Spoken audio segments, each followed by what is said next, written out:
This is to replace the coolant temperature sensor on a 2.2 liter S10 4-cylinder. First step is to undo this 10 millimeter bolt that is on the side of the air cleaner, and also removing the air temperature sensor out of the back. Next is unclip the AC lines so they're not attached to the housing anymore.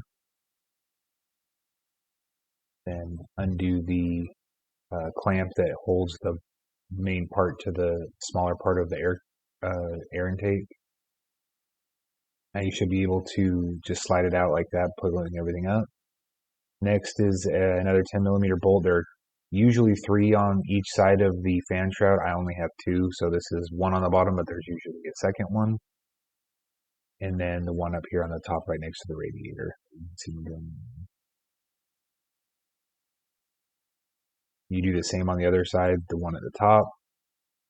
And then there are supposed to be 2 down here, but I only have 1.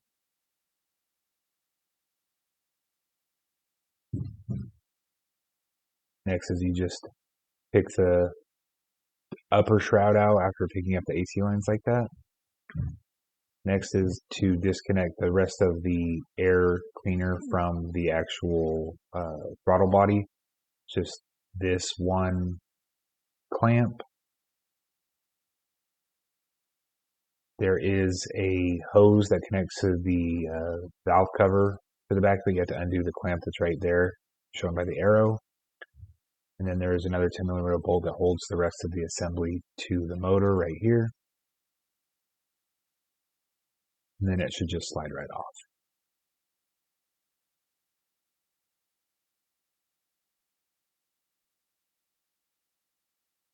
Now you can see where the coolant temperature sensor is, which is right there. Make sure you carefully take the clip off. And this is a 3/4 inch wrench. Just be careful with it because it's brass, or the actual sensor outside is brass.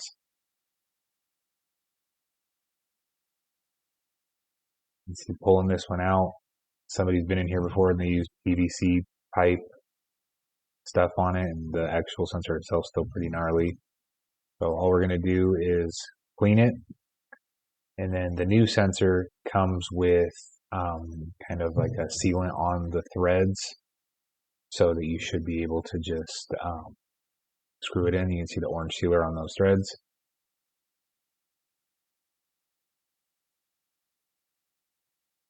So when you're tightening it in, you try to make it do as far hand as you can, and then use the wrench to get it so where it is starting to get tight.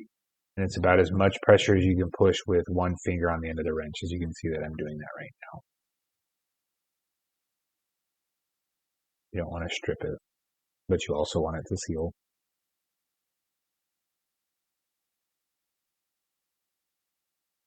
Then you just plug the clip back in. This one, my clip had a little bit of gunk in it, so I cleaned it out just a little bit, got the little piece out, and then hook it back up. So the rest of it is just putting it back together the way you removed it. The one thing everybody forgets is the coolant temperature sensor and the intake, so don't forget about that. After this, you just start it up, run it, see if it leaks, and see if your temperature gauge works. If there's any questions or comments, feel free to comment on that and let me know.